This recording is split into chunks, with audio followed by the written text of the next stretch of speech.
What's up, everybody? Frank Valkyria. Welcome to the channel. I hope you're doing absolutely fantastic today. So I want to show you this paper because we're going through a little bit more in details on all the pages that are available about the trial that ended the 1st of June 2022, day of my birthday.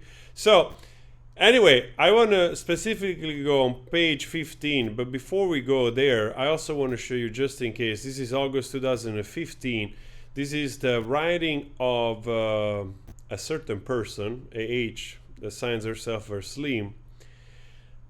I mean, one thing that jumps to mind, which is absolutely crazy to me, that I'm sure that people which they have expertise on this, they might agree or somehow give an hint.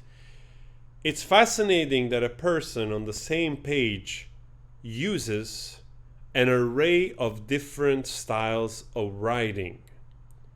That's just fascinating to me, and somehow makes me feel, of course I don't have no expertise on that and I'm purely speculating, but just from the look of it, I would say, like, seems like somebody that has like literally changing of emotions or personality as she goes into the writing.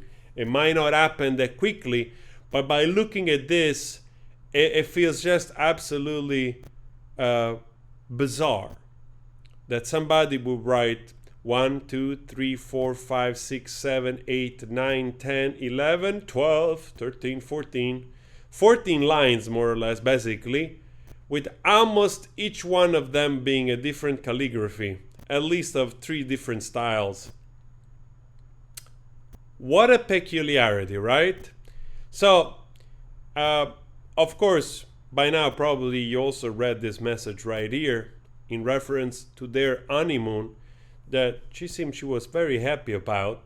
I wonder also if this is the period where they were on the train, on the Oriental Express, going towards east. I think they went all the way to Taiwan or something. No, sorry, I think they went all the way to China possibly, or Thailand. I don't remember exactly that train, how far it travels.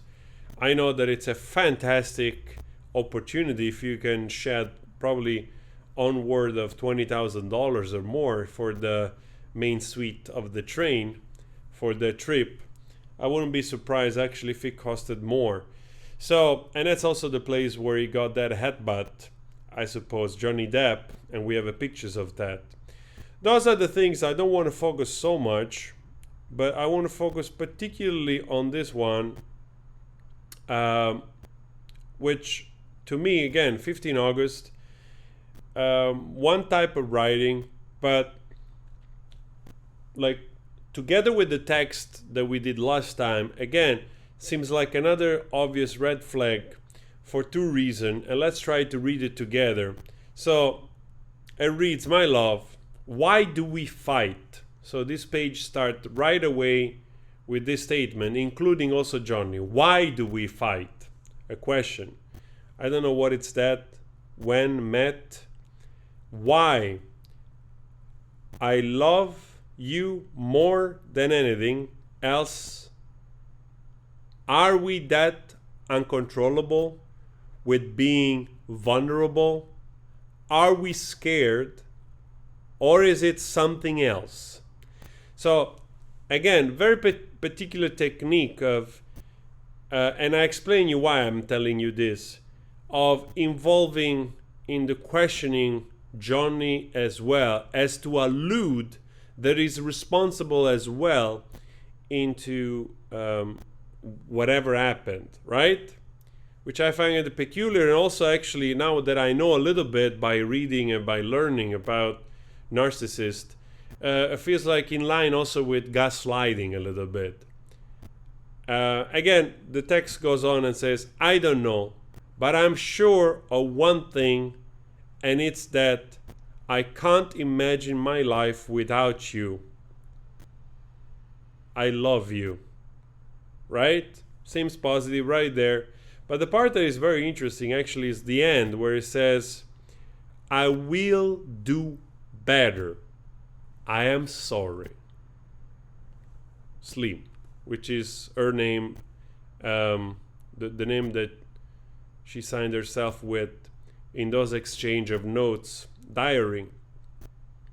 So I find it very peculiar that the text starts with "why we fight," and then, you know, including him into the sort of like alluding, I don't know if that's a word, that they're both responsible for something, but then at the end actually sort of confirming that she's sorry for something, then she wants to do better.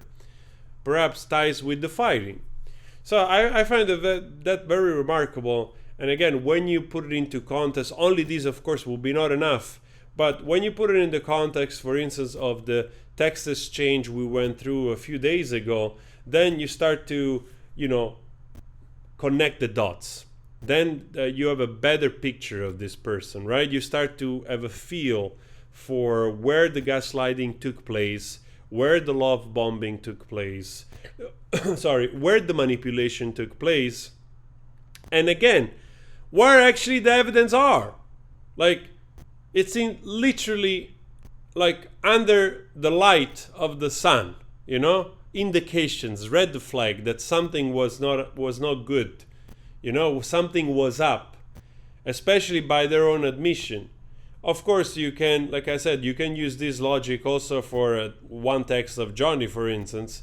But like I said, when you put it into context together with all those other things that then came out, right, including the audios and the fact also like of the sort of fake testimonies of her friends, which were not corroborated by, for instance, the police officers that went to the house, right? I think that's very important to put into context that way. Then you start to realize, something was wrong all along, but the signs were there from the start.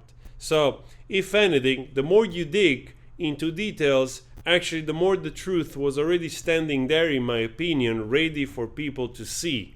It only gets complicated when people are willing to lie on the stand, including your friends, right? That they lived rent-free into the apartments, becomes more complicated. But then a jury of 7 people decided that they saw the truth, and they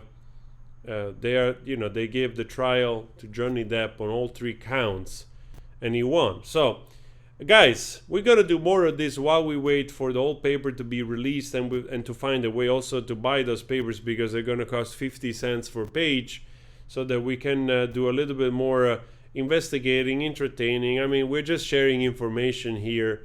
In the end of the day, I don't have a dog in this fight in that sense, you know, that I don't wish for nobody I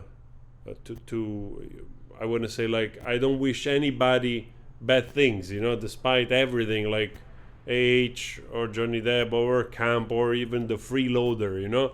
We're doing this for the sake of entertainment and going deep, also a little bit as a sort of a social study, in a sense, you know. There is a lot that actually can be learned from this, also for people to understand how dynamic of DV actually really are perpetuated, and also perhaps how to deal with the narcissist for people which that are not aware of that. It can be very useful, I suppose. So anyway, guys, thank you so much for the support. Please subscribe if you want to, and I'll see you in another video. Ciao.